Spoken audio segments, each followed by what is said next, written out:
Okay, we're going. Welcome back, BJ Sunday Mornings. My name is Jeff, and this is my friend Boz. Hey, how's it going, Jeff? This is my friend Boz, and my name is Jeff. Boz, Jeff, B, Jay. J, and it's Sunday morning. All right. BJ Sunday Mornings. Here we are. BJ Sunday Mornings. Sunday Mornings.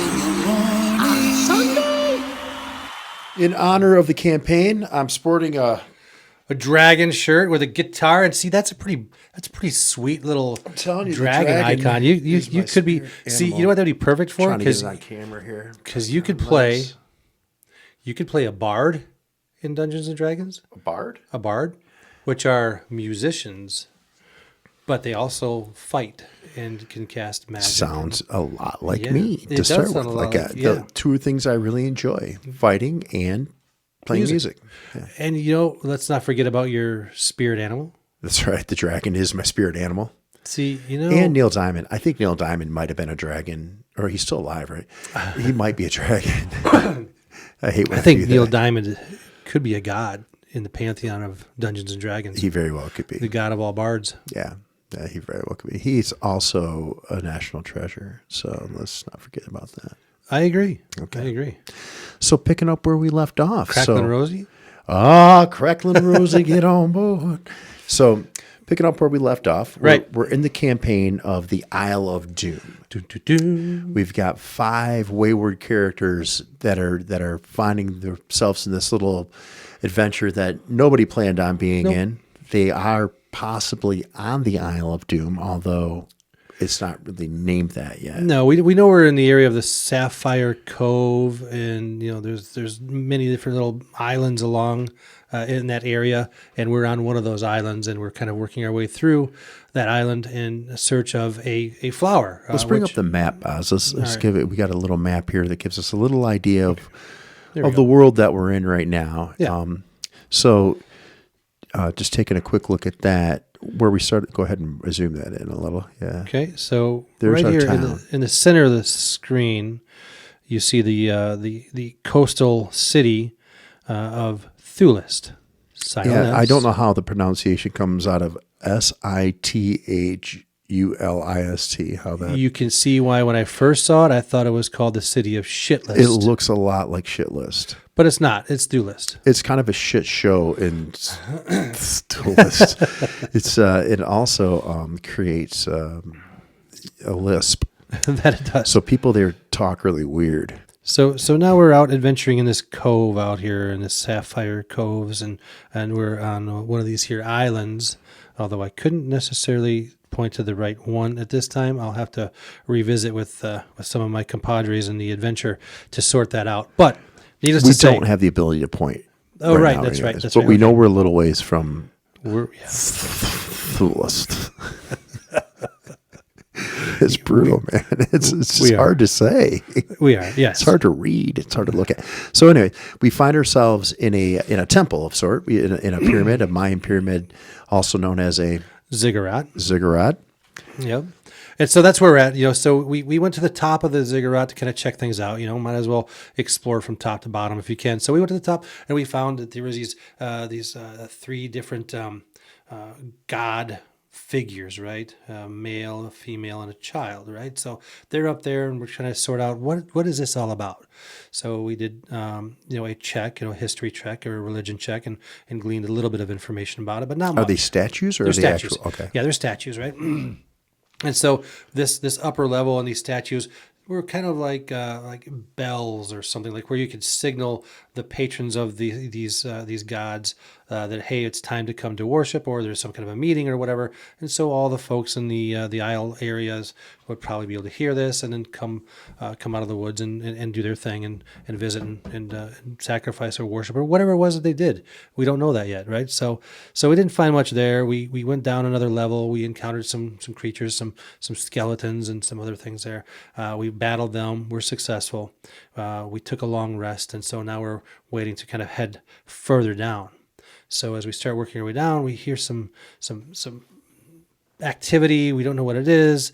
So we have our druid Narwat has a spell called Pass Without a Trace, right? So you cast this spell, and it gives you a +5. No, it's a +10 to your dexterity check or your stealth check. So she cast this so we can all get down into this next level hopefully without being seen or noticed, and so we can kind of explore a little bit. So as we work our way down, we are able to get there, and we kind of start searching around. And again, we find these different rooms and this sort of large kind of cathedral space, right? So it's clearly an area of worship, and there's pews and benches and some different things, and then we kind of explore these different rooms as we work our way around, and we come across these coffins, right? And I'm skipping ahead of some of the little encounters that go, but this one was particularly interesting because we open it and out comes this this celestial being, right? Does that mean sexy? No, more like just spirit, like a ghost or something like that. Could be sexy. I wanted it to be sexy and really bad. Because I want somebody out of these 5 players to eventually have real sex. That's not going to happen. No, they haven't had it thus far. I think you're really overplaying the stereotype here. I'm just telling you. I don't know any different.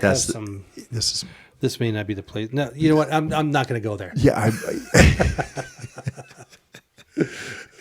So anyway, we find this. Wait, were you suggesting that you have things on your device that you have proof on your cellular device? No, no. I mean, I was kind of pretending that I did, but I don't. Okay. So I was going to be like, hey, you ever been to Niagara Falls? Because this is my girlfriend, and I was going to show you a picture of. I lost my virginity to her when I was 38 years old. So don't give me right. I know. Gotta love Niagara Falls. Those Canadian people, not only are they funny. The Canadian side. Yeah, I know. Nobody's having sex on the New York side. But get over to that Canadian side, and people's doing it. Hey, like I said, you wouldn't know her. She's from Canada, Niagara Falls area. Incidentally, have you ever played D&D with a Canadian? Not that I'm aware of. Okay, just checking. I mean, maybe, but not that I'm aware of. You want to talk about, we talked in an episode, the last episode about the different races. We got the human race, the otter folk, the barbarians, or goblins, I'm sorry, and dragonborn, which, I can appreciate. And the elder or the elf-like characters. Yeah. But also in there are the Canadians, which are they're their own race. I haven't actually, Canadians. but I'll have to. They all have toques and toboggans. I'm pretty sure Balky's Canadian. He looks Canadian. Let's take a look at Canadian. Oh, Balky's totally. That's Balky from that's actually Balky from. Yes, it is. What was that show called? I don't know. Balky. I don't remember. I know it was funny though. He was like Russian or something. Yeah, right? He's Balky from Meepos. Meepos. Yeah, he was. Yeah. What was the show he was on? No, Balky from Meepos. I get it. I knew that sounded too familiar. Yeah. Is that Higgins? Yes, absolutely. Of course it is. Yes, absolutely. Yeah. Let's see. What was the name of he? Well, we could ring him up and get him on the phone right now and ask him. Let's see. When we get the technology, we'll do that. We have the technology when we learn the technology. But right now, we're just going to choose to look at Belky like this. Perfect Strangers. Perfect Strangers, yes. Yep, Perfect Strangers. Yeah, good work. Okay, so we've got Makad, Nawarat, Twill, Oliver, and Belky in this dungeon. Right? Yes, it's a dungeon. Of a temple, right? So this would be kind of a dungeon crawl, right? So it's dark. The lighting changes from time to time. Some areas. So right now it's pretty dark, and this is where it's advantageous for your character to have dark vision, right? Is that like night vision? Yeah.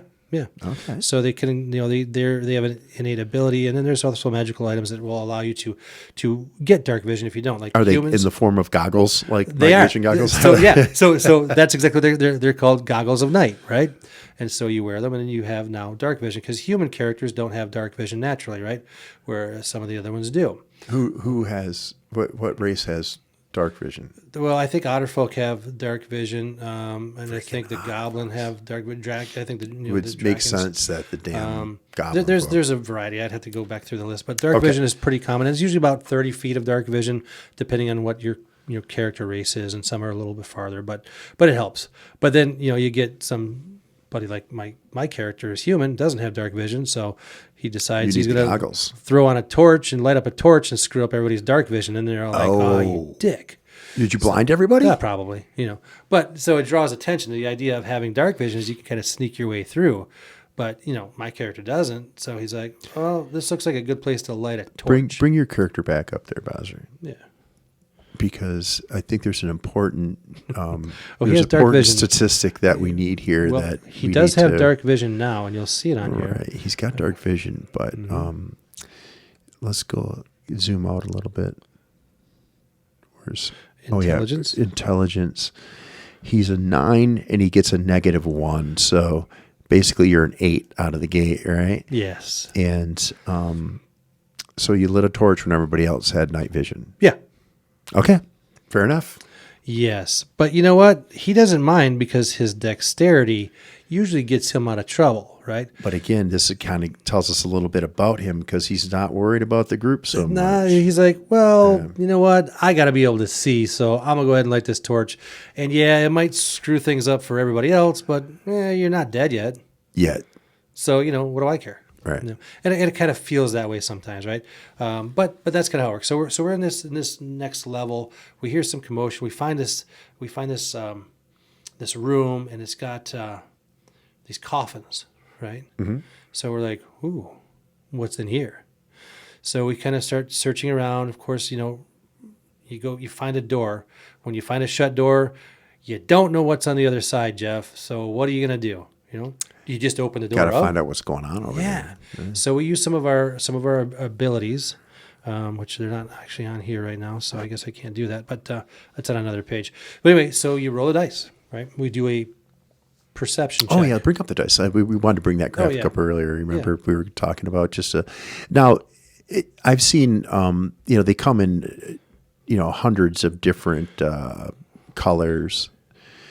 But these are the basic shapes. Yeah. So what you have is you have a 4-sided die, you have a 6-sided, 8-sided, 10-sided, 12-sided, and a 20-sided die. Now there are some that are like these ridiculous like 30-sided die and stuff like that. So you use them for different things, right? So always the 10-sided, even numbers though. Well, like you can use the 10-sided die and you roll 2 of them. You can do a percentage check, right? So roll me a percentage, right? So you roll 1 and 8, that's 18. That's out of 100. So there's your roll. So you do a whatever. Yeah, but always even numbers. Yeah. Well, we're not metric. Oh, that's why Canadians struggle in this game.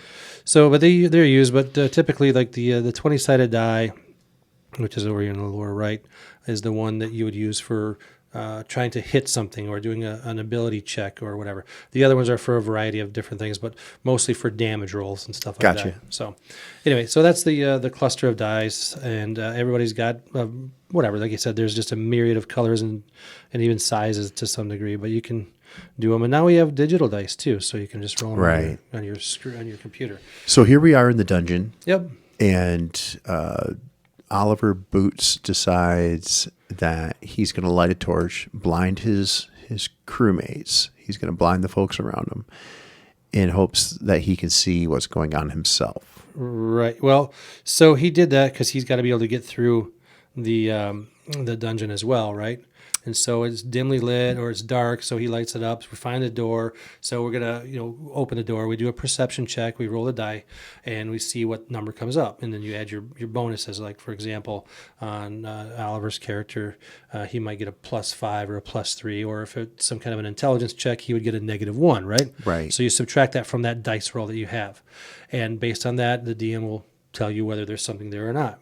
Or I might do a check to see if there's any traps. So I'll do an investigation check. We'll roll the dice and see what comes up. All right, and then based on the roll, you can determine there are no traps, and that, yes, you can enter the door. So safely. The higher roll, the better. Usually, yeah. Okay. Yeah, depending on what the situation is. So anybody can do the investigation check. It's just you want to have the person who has the highest plus or the highest modifier usually do that because you get a better opportunity at a higher roll and success. But every now and then you might have a special ability that gives you advantage on those rolls. So now what you do is you roll 2 dice and you take the higher of those rolls with your adjustment. So it improves even further your chance of success. Likewise, you may have some effect that causes you to have disadvantage. So now you roll the 2 dice again, and you take the lower of the 2 scores, and that's how that all works out. And really, the system is well thought out and well managed, and it's a good system. It works to keep everything kind of fair. Right. So we check this door. We find that there are no traps, no guarantee. Could be a magical trap, could be something we can't find. We go ahead and open the door. We walk in. Nope, turns out there's no traps. But in this room, there's several sarcophagi, coffins, right? And so, we're trying to figure out what's going on down here. Maybe somebody hid the flower in the coffin. Oh, yeah, bring up the flower, by the way. Yeah. We talked about that in one of the previous episodes, what it looks like. Yeah, so we have this flower, this mystical flower that we're trying to find. And this... It turns out this it is does the rare not beauty. look like weed. No, I don't believe so. I don't know what that looks like myself, but I've heard stories. There it is. It's beautiful. It looks way more powerful than weed, by the way. Like that, you're going to trip balls on that. Yeah, it seems psychedelic for sure. Yeah. But okay, so that's now, what we're looking for. That's right? that's the prize. Yeah, that is the prize. So we're in this room, It grows out of rocks. and then we open the coffins. Right? We check for traps first. Boom! Out comes this creature. I don't know what it is. It's flying around, starts to attack. We roll initiative, which is the dice that you roll to determine your order of turn, right? So we would roll initiative, and whoever has the highest roll goes first. They get to describe their action.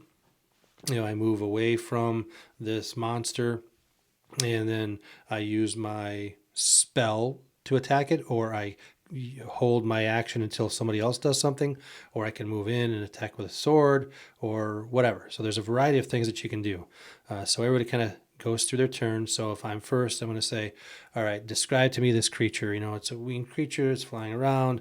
It's looking very ominous and, preparing to, maybe, attack every one of you guys and kill you all. So what are you going to do? Right. So I would then use... if he's within range, I would move ahead and I would attack with my sword, roll the dice, see what damage I inflict upon it, and then it would go on to somebody else's turn. And then we would continue this way until we finally come to a resolution. Either we defeat this creature, or the creature defeats one of us, or all of us, or whatever the case may be. And that's kind of how the turn order works out. Anyway, so the creature comes out, and then out of the other ones come these other things, which turn out to be mummies, right? And mummies can be dangerous. You've seen the movies, right? You know what I'm talking about. Yeah. So there's mummies there. So as we battle through all these creatures, we take some damage. They take some damage. We end up being successful. We have maybe a fireball from our sorcerer that does a lot of damage, or maybe they might cast a storm sphere to distract. Mummies seem to be subject to flame. They don't necessarily care for flame, right? Yeah. But they are undead. And if we had a cleric, which we do not, we can use we do now later on, but it's not till they get to higher levels. They have an ability called Turn Undead. At this point, you have not a cleric. We do not have that. We don't have that. We have healing. We have a healer through the druid, but we don't have a cleric, right? So we got to be a little careful here. Right. Now, when you take a long rest, you can patch yourself up and stuff like that. But if you take enough damage, you're dead. Dunsville. Yeah. Yep. No more Saturday morning dorkfest for you. Afternoon, evening, yeah. But we could usually come around. So there's ways out of that, as you will see. So because we battle these guys, right? 2 of us get attacked and bit. Oh, geez. By a mummy.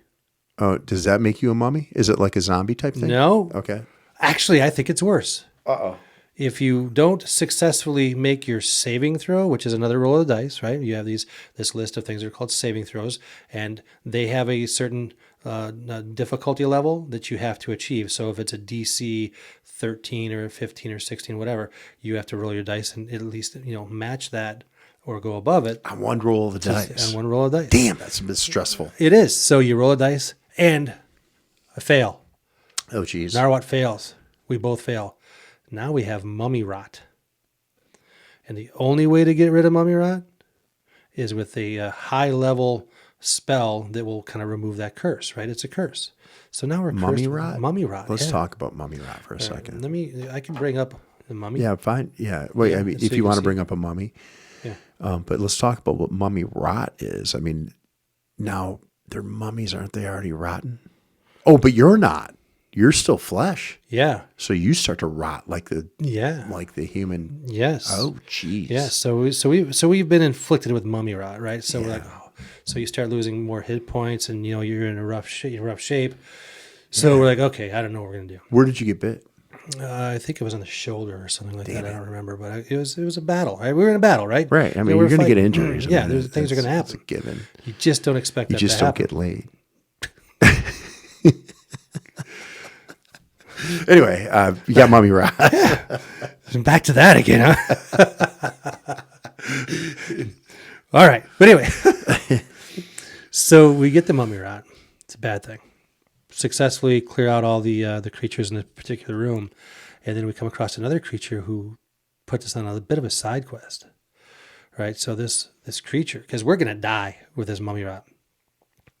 So this other creature who inhabits this ziggurat, this temple, is there for a reason. He's like, hey, listen, I can work this out. I can help you, but it's gonna cost you. Right, so is this an NPC? Yes, this is a non-player character, that is managed and run like the mummies by the dungeon master. And so he says, "Look, here's the deal." I thought the NPC thing. Yeah, that was good. Yeah. That's good. You're an old pro. I remembered from our discussion previous episodes. Yeah, non-player character. So we run into this celestial being. Again, it's like a ghost, and he's inhabiting this place. And he's like, "Look, I'll heal you, but you can't leave here until you kill my evil twin or my evil sister or whatever, this other demon that's kind of inhabiting this place.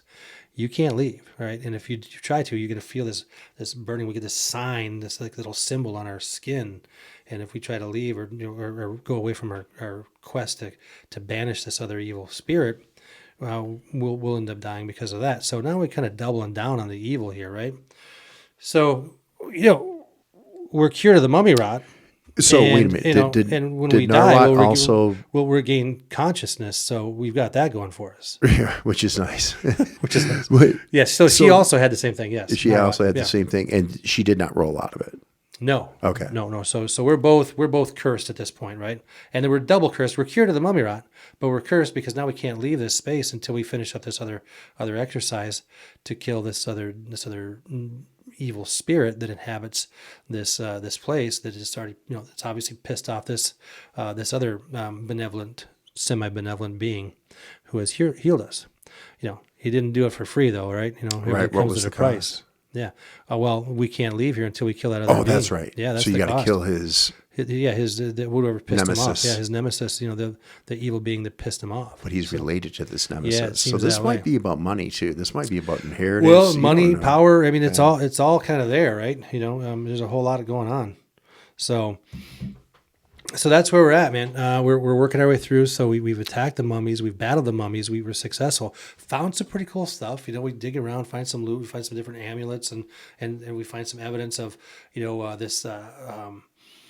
this religion that's been practicing here for years, or seemingly practicing here, and gone by. But as it turns out, they're still practicing some weird, dark kind of things, right?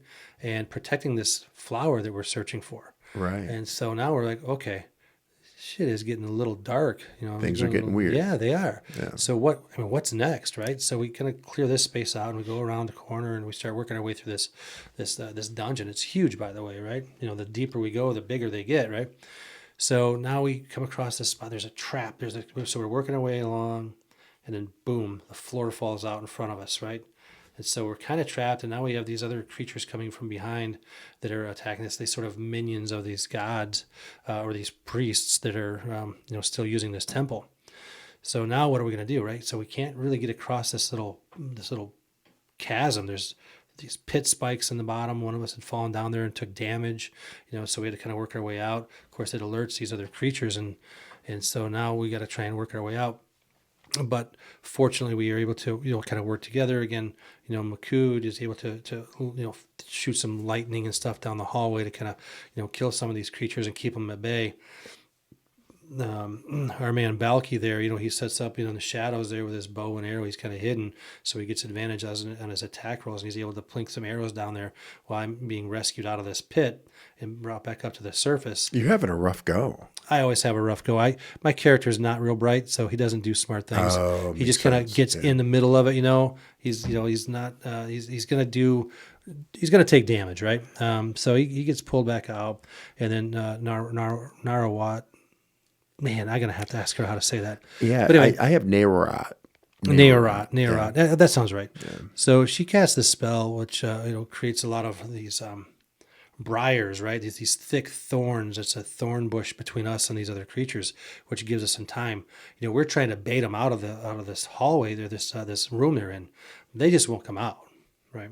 So we're like, well, we could leave, but we don't want to be followed by these creatures. We want to empty this room out and find out what's out there, maybe find another way out, or see if they're hiding the flower. So we find this resistance, and so as we build this space, we're trying to get into this space, we have to work our way around.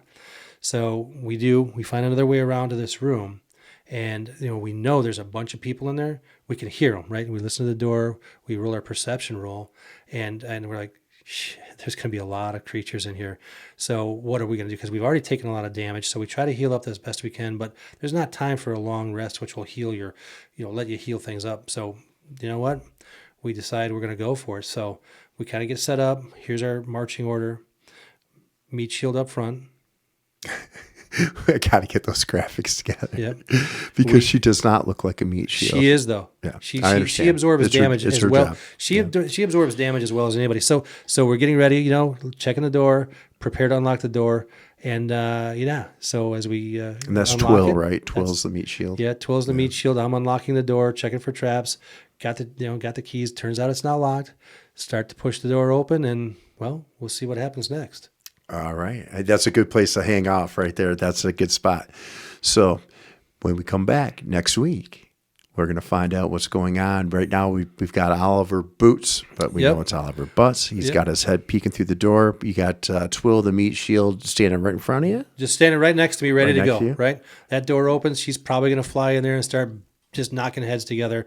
There'll be a flurry of arrows from Balky, maybe another spell, or maybe another one of these entanglement spells cast around the corner by Narawat, and then maybe a fireball or some lightning coming from Makud. He's kind of back there with his magic, Harry Potter thing going on back there, ready to blow some things up. And so we'll see what happens next. But we don't know if there's a battle on the other side of the door. We don't know. All we know is there's a lot of activity. We can kind of hear it. Right. We know we were being chased down. We had to kind of block off this other area because we were getting beat down, and there's this pit trap along the way. So it's, at this low level that we're at, we're not able to jump or clear that necessarily, right? So, it's going to be difficult to get across there. And we know that if there's people in this room, there's a reason for them to be in there, and maybe there's something that we need to get, and maybe it's that flower. Don't know yet. Yeah, the flower. That's what we're after. That's what this is all about, is finding that flower. I got Or we could go back to the boat. I got a pretty good idea who's on the other side of that door, and we're going to bring that up in the next BJ Sunday mornings. Where we'll review this quest, this campaign of these crazy adventurers in the realm of Dungeons and Dragons. Yeah, absolutely. We've found a dungeon. But have we found a dragon? No, but what we do have is Makud, who is dragonborn. We do have Makud, who is dragonborn. Yeah. So, you know what? That's dragon enough for me. I'm not picky. No, gosh. A little bit of dragon goes a long way. Absolutely. You don't got to be 100% purebred dragon. There we go. You can be the dragonborn. Yeah, you totally can be this. Look at that. Yeah. Look at this. Oh, and there it is. You got the dragon right there. See, you were destined to play this game. Thank you all for tuning in. We'll see you next week. All right. Thanks, Jeff. Thanks, Bowser. BJ Sunday mornings.